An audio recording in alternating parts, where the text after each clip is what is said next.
Good morning. Do you know what time it is? It's math time.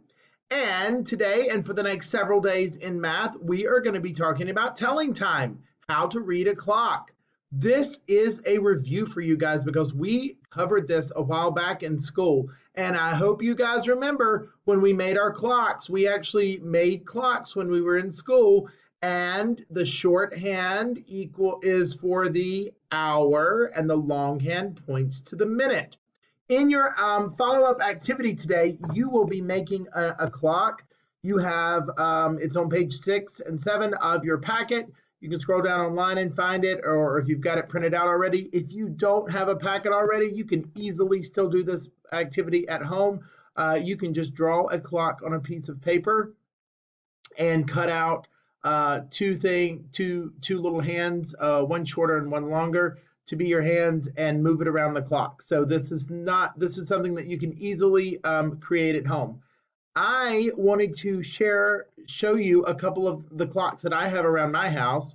My dad always liked clocks and watches. He had a watch collection. He had all kinds of neat clocks, and so I have some of those things. Some of the clocks that I have at my house were clocks from him.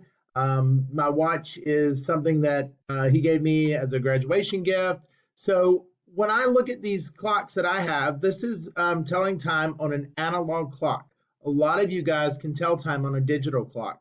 That's what we see on the phone, on phones or TV, or like my stove has that. But an analog clock looks different.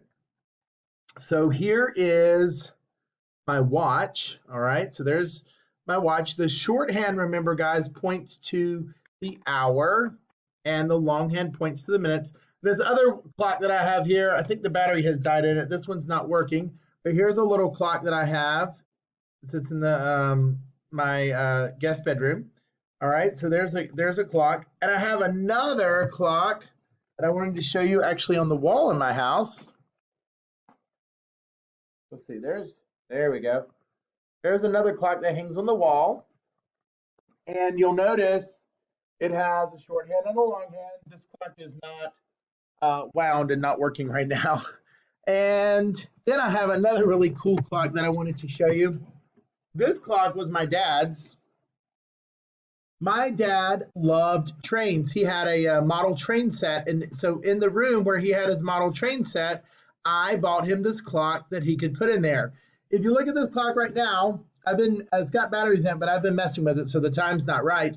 But it's set on, see if you can guess what time that is. My hour hand is pointing to the 3.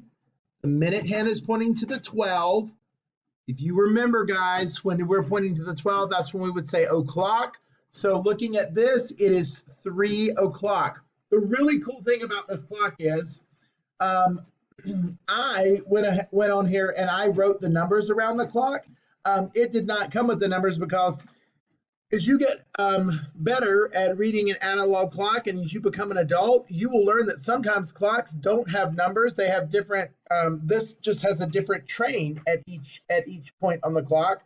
But the more practice that you have, you will be able to look at a clock and it will not have to have numbers around it, and you will be able to tell what time it is. My watch does not, I have to go back and look at it. No, my watch does not have any numbers around it either. I just know because I've studied it for so long and practiced telling time that I can look at my watch and tell by the placement of the hands and there's just like little dots on there at each hour mark. So I want to encourage you guys to keep up the practice with telling time so that you can tell time on an analog clock. But I wanted to show you some of the cool features of this clock. So as the minute hand goes by, okay, it's 3 o'clock when we start. Now it's 3:05, okay, because there's increments of 5, 3:10, 3:15. We're going to speed it up a little bit. When the hand is like this, remember, it's between the 3 and the 4, okay? But it's pointing down at the 6, okay? So that's the halfway point. Half an hour is 30 minutes, okay? Remember that we go back and we say, you know what? Is it 4:30 at that point? No, we want to take our hour hand and jump back to the 3 and we say, you know what? it's 3:30. Then I'm going to continue moving around the clock. Up here it's 3:45. This is 3:50, 3:55. I want you to listen to what happens at 4 o'clock.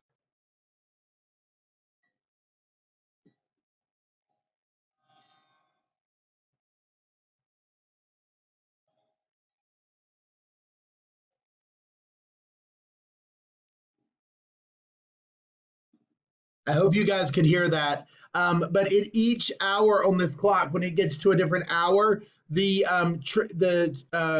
train engine that's for that hour, it makes a sound. So I'm going to just go one more time to another hour. I hope you guys are able to hear it on the video. I'm just not sure. But at 5 o'clock, it makes another sound.